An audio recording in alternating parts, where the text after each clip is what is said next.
Hi hello ಎಲ್ಲರೂ ಹೇಗಿದ್ದೀರಾ? Welcome back to ಪರುಸಿರಿ ಕುಟುಂಬ. ನಾವು ಮಂತ್ರಾಲಯದ ವಿಡಿಯೋನ ಈಗ ಆಲ್ರೆಡಿ ಹಾಕಿದ್ದೀನಿ, ನೀವೆಲ್ಲರೂ ಕೂಡ ನೋಡಿರ್ತೀರ. ನಾವು ಮಂತ್ರಾಲಯದಿಂದ ಹೊರಟಿದ್ದು ಶ್ರೀಶೈಲಗೆ ಅಂತೇಳಿ. ನಾವು ಶ್ರೀಶೈಲಗೆ ಅಂತ ಹೊರಟಾಗ ಎಲ್ಲ ಕಡೆನೂ ನಾನ್ ವೆಜ್ ಹೋಟೆಲ್ಗಳೇ ಜಾಸ್ತಿ ಇತ್ತು, ವೆಜ್ ಹೋಟೆಲ್ಗಳು ಸಿಗ್ತಾ ಇರಲಿಲ್ಲ.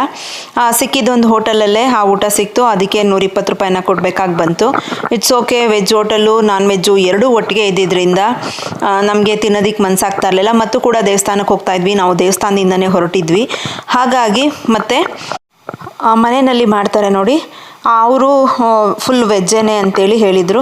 ನಾವು ಕೂಡ ಚೆಕ್ ಮಾಡಿ ಹೌದು ಅವರು ವೆಜ್ ಹೋಟೆಲ್ಲೇ ಇತ್ತು. ಹಾಗಾಗಿ ಅಲ್ಲಿ ಊಟ ಮಾಡಿಕೊಂಡು ನಮ್ಮ ಪ್ರಯಾಣನ ಶ್ರೀಶೈಲ ಕಡೆಗೆ ಮುಂದುವರಿಸಿದ್ವಿ.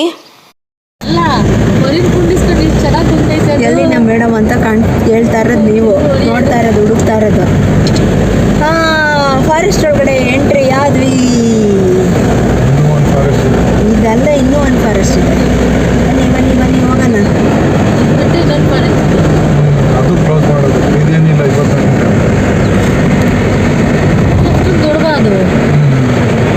ದೊಡ್ಡದು ಅಂದರೆ ಪ್ರಾಣಿಗಳು ಓಡಾಡುತ್ತೆ ಅನ್ಸುತ್ತೆ.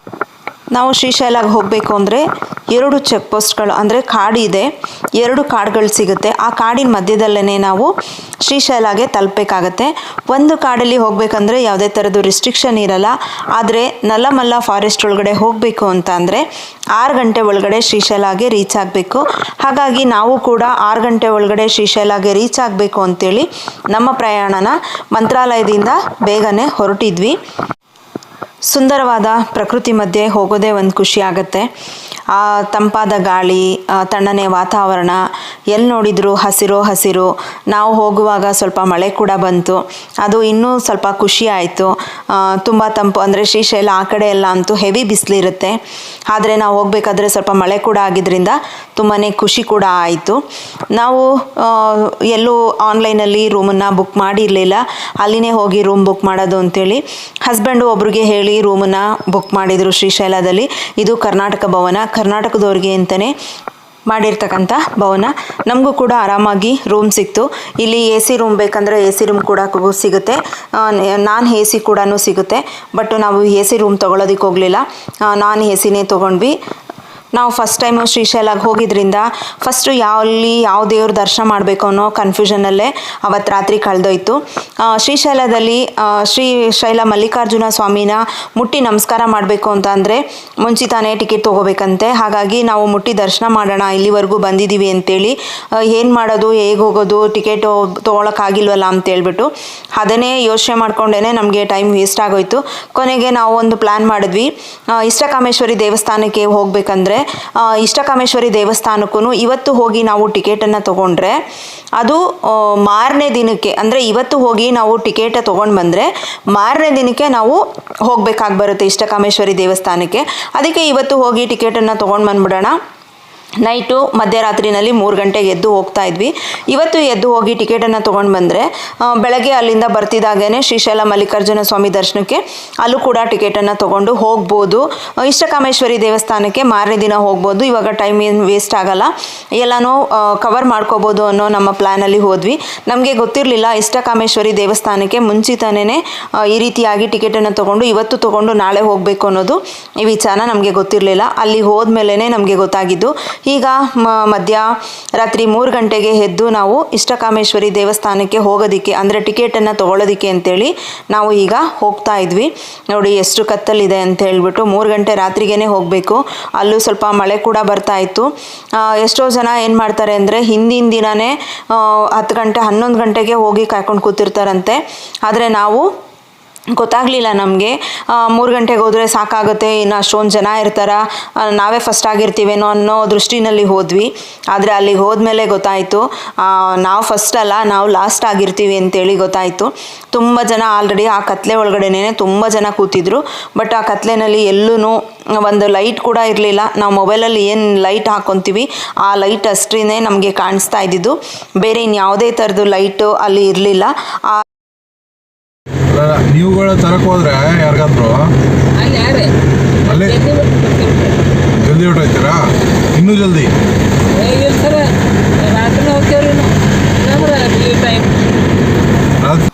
ನಾವು ಎಲ್ಲಿ ಟಿಕೆಟ್ ತೊಗೊಳೋದಕ್ಕೆ ಅಂತ ಇದ್ವಿ, ಅಲ್ಲಿ ಈ ಥರದ್ದು ಒಂದು ಕಲ್ಯಾಣಿ ಕೂಡ ಇತ್ತು. ಮತ್ತು ನಮಗೆ ಟಿಕೆಟ್ ಕೂಡ ಸಿಗಲಿಲ್ಲ. ಒಂದು 10 ನಿಮಿಷ ಕಾಲು ಗಂಟೆಲೇ ಟಿಕೆಟು ಸೋಲ್ಡ್ ಔಟ್ ಆಯಿತು. ಕೆಲವೊಂದಷ್ಟು ಜನಕ್ಕೆ ಆನ್ಲೈನಲ್ಲಿ ಬುಕ್ಕಿಂಗ್ ಮಾಡಿರ್ತಾರೆ, ಕೆಲವೊಂದಷ್ಟು ಜನ ಅಲ್ಲೇ ಬಂದು ಕ್ಯೂ ನಿಂತ್ಕೊಂಡು ಟಿಕೆಟನ್ನು ತೊಗೋತಾರೆ. ಒಂದು ಆಧಾರ್ ಕಾರ್ಡ್ಗೆ 4 ಟಿಕೆಟ್ಗಳನ್ನ ಕೊಡ್ತಾರೆ.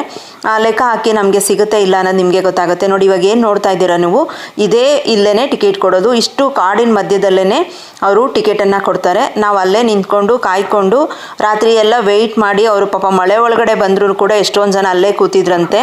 ಅವ್ರುಗಳಿಗೂ ಕೂಡ ಟಿಕೆಟು ಸಿಕ್ಕಿರಲಿಲ್ಲ. ಎಷ್ಟೊಂದು ಜನ ಬೇಜಾರು ಮಾಡಿಕೊಂಡು ಹೋದರು.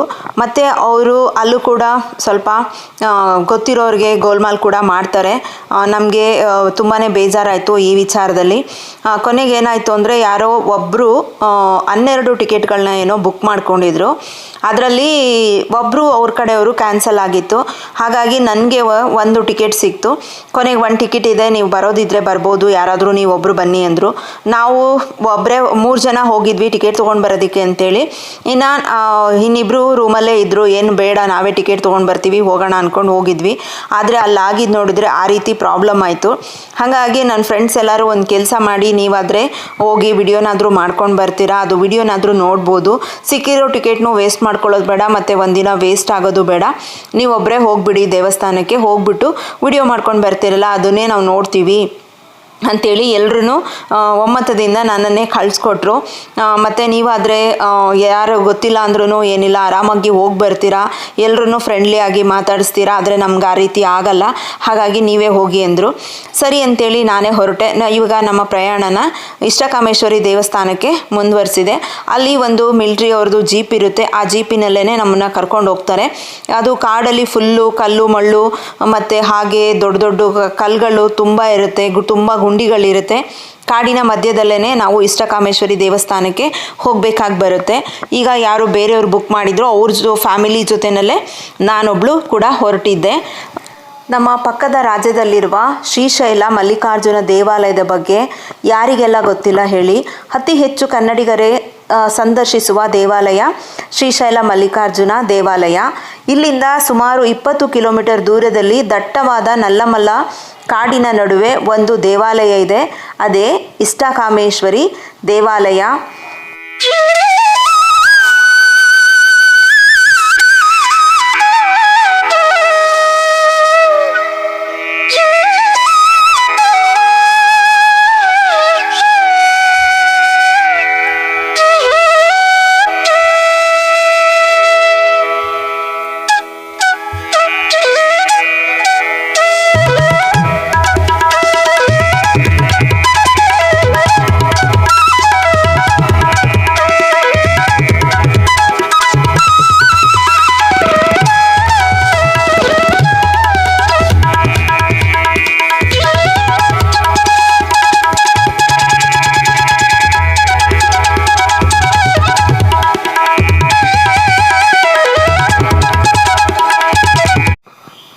ಒಂದೂವರೆ ಕಿಲೋಮೀಟರು ಹಿಂದೆನೇ ಜೀಪನ್ನು ನಿಲ್ಲಿಸ್ತಾರೆ. ಅಲ್ಲಿಂದ ನಡ್ಕೊಂಡು ಬರಬೇಕು. ಆದರೆ ನನ್ನ ಅದೃಷ್ಟನೂ ಏನೋ, ನಮ್ಮ ವೆಹಿಕಲಲ್ಲಿ ಒಬ್ಬರು ತುಂಬ ವಯಸ್ಸಾದವರಿದ್ದರು ಮತ್ತು ಅವ್ರಿಗೆ ಹೆಲ್ತ್ ಇಶ್ಯೂಸ್ ಇತ್ತು ಅಂತೇಳಿ ಅವರನ್ನು ನೇರವಾಗಿ ದೇವಸ್ಥಾನದ ಹತ್ರನೇ ಕರ್ಕೊಂಡು ಬಂದರು. ಹಾಗಾಗಿ ನಾನು ಕೂಡ ಅವ್ರ ಜೊತೆಯಲ್ಲೇ ಸೀದಾ ಇಲ್ಲಿ ದೇವಸ್ಥಾನದವರೆಗೆ ಜೀಪಿನಲ್ಲಿ ಬಂದ್ವಿ. ಅಲ್ಲಿ ಈ ರೀತಿಯಾಗಿ ಸಣ್ಣ ಪುಟ್ಟ ಪೂಜೆ ಸಾಮಾನು, ಮಡಲಕ್ಕಿ ಮತ್ತು ದೀಪ, ಹಾಗೆ ಬಳೆಗಳು ಮತ್ತು ಅರಿಶಿಣದ ಕೊಂಬಿನಲ್ಲಿ ಮಾಡಿರ್ತಕ್ಕಂಥ ಅರಿಶಿಣ ದಾರ, ಇದನ್ನೆಲ್ಲ ಮಾರ್ತಾ ಇರ್ತಾರೆ. ಅದ್ರದ್ದು ಬಗ್ಗೆ ನನಗೆ ಅಷ್ಟೊಂದು ಗೊತ್ತಿಲ್ಲ, ಯಾಕೆ ಅಂದರೆ ಅಲ್ಲಿ ಕನ್ನಡ ಯಾರೂ ಬರೋ ಅಂಥವ್ರು ಇರಲಿಲ್ಲ. ಹಾಗಾಗಿ ನನಗೂ ಕೂಡ ಅದ್ರ ಬಗ್ಗೆ ಮಾಹಿತಿ ಇಲ್ಲ. ನಾನು ಕೂಡ ಯಾವುದೇ ಥರದ ಪೂಜೆ ಸಾಮಾನು ತೊಗೊಂಡೋಗಿರಲಿಲ್ಲ. ನೀವೀಗ ಏನು ಗೋಪುರನ ನೋಡ್ತಾ ಇದ್ದೀರಾ, ಅಷ್ಟು ಚಿಕ್ಕ ದೇವಸ್ಥಾನದಲ್ಲೇ ಇಷ್ಟಕಾಮೇಶ್ವರಿ ತಾಯಿ ನೆಲೆಸಿರೋದು. ಇವಾಗ ವೈಟ್ ಕಲರಲ್ಲಿ ನೀವೇನು ಅದು ನೋಡ್ತಾ ಇದ್ದೀರಾ, ಅದೇನೇ ಇಷ್ಟಕಾಮೇಶ್ವರಿ ತಾಯಿ ನೆಲೆಸಿರ್ತಕ್ಕಂಥ ಸ್ಥಳ. ಮತ್ತು ಇಲ್ಲಿ ನಮಗಿನ್ನ ಮುಂಚೆ ಬಂದಿರತಕ್ಕಂಥ ಜೀಪು ಎಲ್ಲ ಕೂಡ ಹೊರಟೋಗಿತ್ತು. ನಮ್ಮದೇ ಲಾಸ್ಟ್ ಜೀಪು. ಸ್ವಲ್ಪ ಜನ ಅಷ್ಟೇನೆ ಅಲ್ಲಿ ಇದ್ದಿದ್ದು. ತುಂಬ ಯಾವುದೇ ಗಡಿಬಿಡಿ ಇಲ್ಲದೇ ಆರಾಮಾಗಿ ತಾಯಿ ದರ್ಶನ ಕೂಡ ಆಯಿತು. ಮತ್ತು ಕಾಡಿನ ಮಧ್ಯದಲ್ಲೇ ಕೂಡ ಒಂದು ಇದು ನಾಗರದು ಹುತ್ತ ಕೂಡ ಇದೆ. ಅಲ್ಲಿಗೂ ಹೋಗಿ ಎಲ್ಲರೂ ಕೆಲವೊಬ್ಬರು ಪೂಜೆನ ಮಾಡ್ಕೊಂಡು ಬರ್ತಾಯಿದ್ರು. ಹಾಗಾಗಿ ನನ್ನ ಜೊತೆಯಲ್ಲಿ ಯಾರೂ ಇಲ್ಲದೇ ಇದ್ದರಿಂದ ನಾನು ಒಬ್ಬಳೇ ಕೂಡ ಹೋಗಿ ಅಲ್ಲಿನೂ ಕೂಡ ಸುತ್ತ ಪ್ರದಕ್ಷಿಣೆ ಬಂದು ಅಲ್ಲಿ ನಮಸ್ಕಾರ ಮಾಡಿಕೊಂಡು ನಾನು ಕೂಡ ಅಲ್ಲಿಂದ ಬಂದೆ. ಈಗ ತಾಯಿ ಇಷ್ಟಕಾಮೇಶ್ವರಿಯ ಇತಿಹಾಸನ ತಿಳ್ಕೊಳ್ಳೋಣ ಬನ್ನಿ. ಭಕ್ತರ ಇಷ್ಟಾರ್ಥವನ್ನು ನೆರವೇರಿಸುವ ಶಕ್ತಿವಂತ ತಾಯಿ ಎಂದು ಪ್ರಸಿದ್ಧವಾಗಿರುವ ಈ ದೇವಿಯ ದರ್ಶನ ಅಷ್ಟು ಸುಲಭವಲ್ಲ. ಈಕೆ ಪಾರ್ವತಿ ದೇವಿಯ ಮತ್ತೊಂದು ರೂಪ. ಈಕೆ ಇಲ್ಲಿನ ಗುಹೆಯೊಂದರಲ್ಲಿ ಕಲ್ಲಿನ ವಿಗ್ರಹ ರೂಪದಲ್ಲಿ ನೆಲೆಸಿದ್ದು ಏಕಕಾಲದಲ್ಲಿ 4 ರಿಂದ 5 ಜನ ಮಾತ್ರ ಒಳಗೆ ಹೋಗಲು ಅವಕಾಶವಿದೆ. ವಿಗ್ರಹದಲ್ಲಿ 4 ಕೈಗಳಿರುವ 2ರಲ್ಲಿ ಕಮಲ, ಮತ್ತೊಂದರಲ್ಲಿ ಇಷ್ಟಲಿಂಗ, ಮತ್ತೊಂದು ಕೈಯಲ್ಲಿ ಅಕ್ಷಮಾಲೆ ಇದೆ. ಭಕ್ತರು ದೇವಿಯ ಹಣೆಗೆ ಕುಂಕುಮ ಇಟ್ಟು ಪೂಜಿಸಬಹುದಾಗಿದೆ. ಆಗ ಮನುಷ್ಯರ ಹಣೆ ಮುಟ್ಟಿದ ಅನುಭವವಾಗುವುದು ಇಲ್ಲಿನ ವಿಶೇಷ.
ಇಷ್ಟಕಾಮೇಶ್ವರಿ ತಾಯಿ ದರ್ಶನಕ್ಕೆ ಹೋಗೋರಿಗೆ ಅಲ್ಲಿನೇ ಊಟ ಕೂಡ ಇರುತ್ತೆ.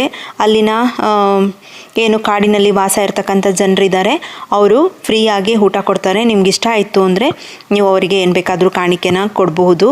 ಹಾಗಾಗಿ ನಾವು ಕೂಡ ಅಲ್ಲೇ ಊಟ ಆಯಿತು. ಊಟನ ಮುಗಿಸ್ಕೊಂಡು ನಮ್ಮ ಪ್ರಯಾಣನ ನಲ್ಲಮಲ್ಲ ಫಾರೆಸ್ಟಿಂದ ಶ್ರೀಶೈಲ ಕಡೆಗೆ ಪ್ರಯಾಣನ ಮುಂದುವರಿಸಿದ್ವಿ. ನಾವು ಯಾವ ಜೀಪಲ್ಲಿ ಹೋಗಿದ್ವಿ ಅದೇ ಜೀಪಲ್ಲೇ ನಾವು ವಾಪಸ್ ಬರ್ತಾ ಇದ್ವಿ. ನೀವೇನು ನೋಡ್ತಾ ಇದ್ದೀರಾ ನೋಡಿ, ಯಾವ ರೀತಿಯಾಗಿ ದೊಡ್ಡ ದೊಡ್ಡ ಕಲ್ಲುಗಳು ಮತ್ತು ತುಂಬ ಮಣ್ಣು ರೋಡ್ ಇದೆ. ನಮ್ಮ ಸ್ವಂತ ಕಾರಲ್ಲಿ ಹೋಗ್ತೀವಿ ಅಂದರೆ ಆಗೋದಿಲ್ಲ. ಹಾಗಾಗಿ ಅಲ್ಲಿರ್ತಕ್ಕಂಥ ಮಿಲ್ಟ್ರಿ ಜೀಪ್ ಏನಿರುತ್ತೆ ಆ ಜೀಪಿನಲ್ಲೇ ನಮ್ಮನ್ನು ಕರ್ಕೊಂಡೋಗಿ ಅದೇ ಜೀಪು ಅಲ್ಲೇ ವೆಯ್ಟ್ ಮಾಡಿ, ಮತ್ತು ನಮ್ಮದು ಪೂಜೆ ಎಲ್ಲ ಮುಗಿದ್ಮೇಲೆ ಎಷ್ಟೊತ್ತಾದರೂ ಸರಿಯೇ ವೆಯ್ಟ್ ಮಾಡಿ ಮತ್ತು ನಮ್ಮನ್ನು ವಾಪಸ್ಸು ಅವರು ಕರ್ಕೊಂಡು ಬರ್ತಾರೆ. ಇದೊಂದು ತುಂಬಾ ಖುಷಿ ಆಗುತ್ತೆ. ಮತ್ತು ಹಾಗೆ ಒಂದು ಟಿಕೆಟಿಗೆ ನಾವು 1,000 ರೂಪಾಯಿನ ಕೊಡಲೇಬೇಕು. ಹಾಗಾಗಿ ನಾನು ಕೂಡ 1,000 ರೂಪಾಯಿನ ಕೊಟ್ಟು ಟಿಕೆಟ್ ತೊಗೊಂಡು, ಅಂದರೆ ಇನ್ಕ್ಲೂಡಿಂಗ್ ಜೀಪು ಏನು ಕರ್ಕೊಂಡು ಹೋಗೋದಕ್ಕೆ 1,000 ರೂಪಾಯಿ ಆಗುತ್ತೆ. 1,000 ರೂಪಾಯಿ ಅಪ್ ಆ್ಯಂಡ್ ಡೌನಿಗೆ, ಅಂದರೆ ಹೋಗಿ ಬರೋದಕ್ಕೆ 1,000 ರೂಪಾಯಿ ಕೊಡಬೇಕು. 20 ಕಿಲೋಮೀಟರು ದೂರ ಇರುತ್ತೆ. ಹಾಗಾಗಿ ನಾನು ಕೂಡ ಹೋಗಿ ಬಂದೆ. ಈ ದೇವಾಲಯ 8 ರಿಂದ 10ನೇ ಶತಮಾನದಲ್ಲಿ ಈ ದೇವಾಲಯ ನಿರ್ಮಾಣವಾಗಿರಬಹುದು ಎಂದು ಹೇಳ್ತಾರೆ. ಯಾರೆಲ್ಲ ಹೊಸದಾಗಿ ನನ್ನ ಚಾನಲ್ನ ನೋಡ್ತೀರಾ, ದಯವಿಟ್ಟು ಸಬ್ಸ್ಕ್ರೈಬ್ ಮಾಡ್ಕೊಳ್ಳಿ. ಪಕ್ಕದಲ್ಲಿರುವ ಬೆಲ್ ಐಕಾನನ್ನು ಒತ್ತಿ ಆಲ್ ಅಂತ ಕೇಳುತ್ತೆ. ಆಲ್ ಅಂತ ಕೊಟ್ಟರೆ ನಾನು ಹಾಕೋ ವಿಡಿಯೋ ನಿಮಗೆ ನೋಟಿಫಿಕೇಷನ್ ಆಗಿ ಬರುತ್ತೆ. ಹಾಗೆ ವಿಡಿಯೋನ ಪೂರ್ತಿಯಾಗಿ ನೋಡಿ. ವಿಡಿಯೋ ನೋಡಿದಾದ್ಮೇಲೆ ಒಂದು ಲೈಕ್ ಕೊಟ್ಟು ಕಮೆಂಟ್ ಕೊಡೋದನ್ನ ಮರಿಬೇಡಿ. ಮತ್ತು ನಮ್ಮ ಪ್ರಯಾಣ ಯಾವ ದೇವಸ್ಥಾನದ ಕಡೆಗೆ, ಮತ್ತು ನೆಕ್ಸ್ಟು ಯಾವ ದೇವಸ್ಥಾನಕ್ಕೆ ಹೋದ್ವಿ, ಅದರದ ವಿಶೇಷ ಏನು, ಮಹತ್ವ ಏನು ಅಂತೇಳಿ ಮುಂದಿನ ವಿಡಿಯೋದಲ್ಲಿ ನಾನು ನಿಮಗೆ ತಿಳಿಸ್ತಾ ಹೋಗ್ತೀನಿ. Thank you for watching. Bye, take care. ಮತ್ತು ನಾನು ಮುಂದಿನ ವಿಡಿಯೋದಲ್ಲಿ ನಿಮ್ಮ ಮುಂದೆ ಬರ್ತೀನಿ.